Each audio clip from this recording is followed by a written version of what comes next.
Hey, Leilani with the Magical Solution here. Please, please, please go back and watch the video that is attached to this stitch. I beg you. The person in this video asked amazing questions, and not only did they ask amazing questions, but they added beautiful historical context to that question that was very comprehensive, very contextual, beautifully and eloquently said, wrapped up in a pretty bow, and presented to you. So I highly suggest you go back and watch that video.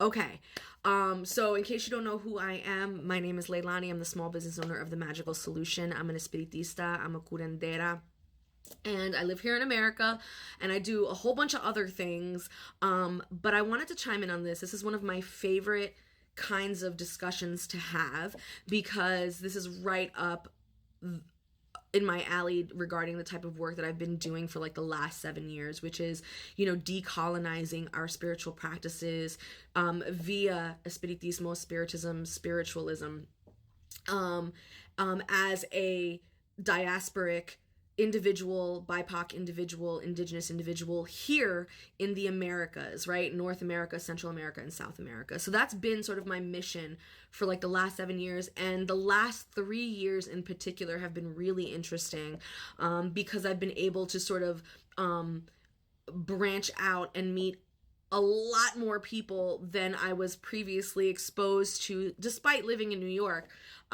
once I started doing all of this stuff online. And so I feel like some of the things that I can add to this conversation, I don't know, might be helpful for you, at least based on what I've been seeing.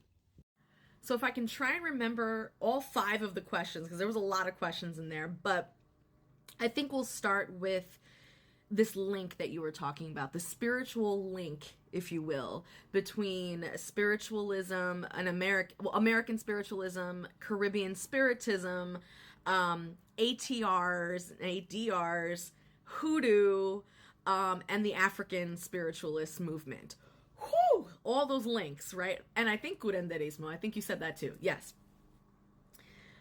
Okay, so I think the first thing we need to remember is that the Caribbean, and I mean the entire Caribbean, because whenever we talk about espiritismo, whenever we talk about the ATRs and DTRs, we only seem to talk about Cuba, Santo Domingo, and Puerto Rico. I don't know why, but like we forget about like the Bahamas and Trinidad and Tobago and all these places. We forget about all the other places, but they matter. They matter. And so when we talk about the link amongst all of these things, what we need to do is we need to go back before colonization. Yeah, because our history did not start there. It did not start there. And before that, the Caribbean was an international port of trade. International, yes, worldwide. We had the Norse coming through, we had the Chinese coming through, we had Africans coming through, and then we were talking to all each other as well, right? Mexico, Venezuela, the Americas, they were all coming down. We were all trading, not just our food, our cultures, our languages, our fashion, not just that, but our spirituality and our spirits, okay? And so curanderismo is a perfect example of that. Curanderismo and a lot of the plant medicine and what do you call it? Like root medicine and seed medicine and all that good stuff. All of that information was a lot of influence from South America and Central America. That whole area there definitely came into the Caribbean and did a lot of exchange with us. So a lot of our curanderismo, a lot of our medicine that you see in the Caribbean, a lot of the medicine that was injected into the ADRs and into hoodoo and into espiritismo were medicines not just of the islands, but of Mexico, Venezuela, Peru, etc. Okay? Then we get into American spiritualism, which started with these 3 chicks up here in New York, where I'm at. And while that was happening, spiritism was happening in Europe, and all this cross information was going on. We also had magnetism and a lot of different new thought types of healing, because let's not forget, we're talking about the Age of Enlightenment here. We're talking about a lot of information exchange happening amongst the elites. Don't get it twisted, amongst the elites, okay?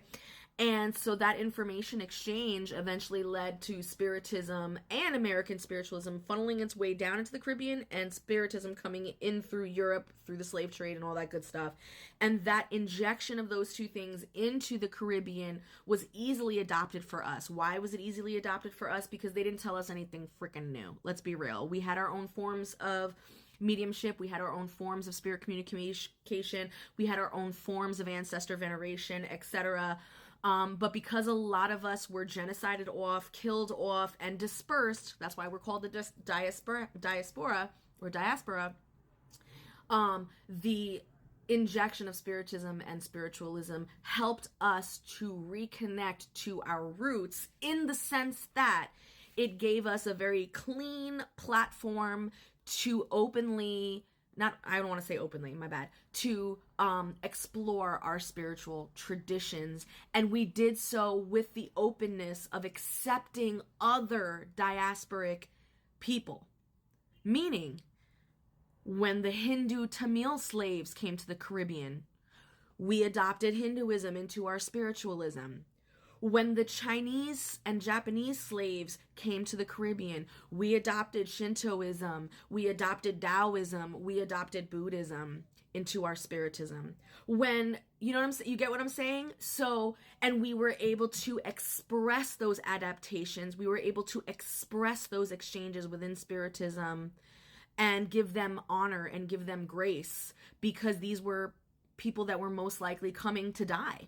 And so they were sharing their information, and those who survived kept it, and we kept it underground.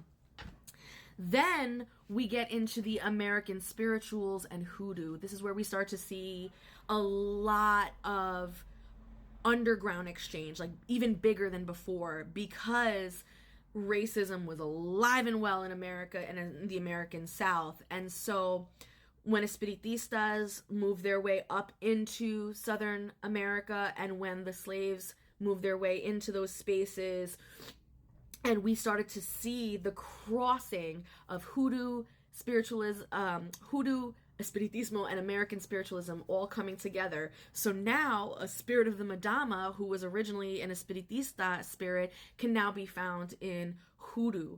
And now the spirit of Santa Muerte, who, you know, is an indigenous spirit from Mexico, can now be found in Espiritismo, etc. Black Hawk, a Native American spirit who is part of indigenous Native American, you know, can now be found in hoodoo, etc. So like this is all happening and bubbling right here in the American South, in the Caribbean, in these areas, okay? So really what's exciting, I think, about all of this, is that,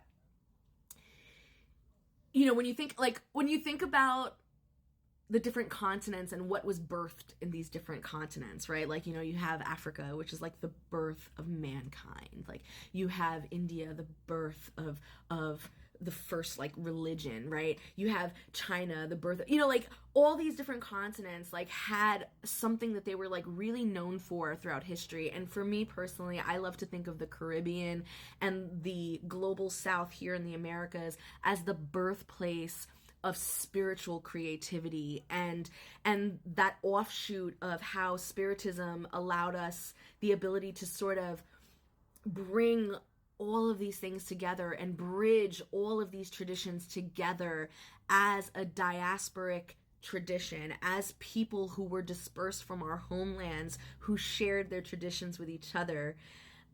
It's just so dope. And so yes, we see hoodoo, espiritismo, and American spiritualism making beautiful love here in America, and we're seeing the fruits of those labors come forth, and I'm so excited for the future. So great video, keep them coming. These questions are dope. And by the way, reach out to me because I'm working on a project that I think you would be awesome in. Let me know. Anyway, guys, thanks for listening. If you have any more questions, or if you want me to elaborate on something, I'm more than happy to do a part 2. But most importantly, I appreciate you, and this is how we grow.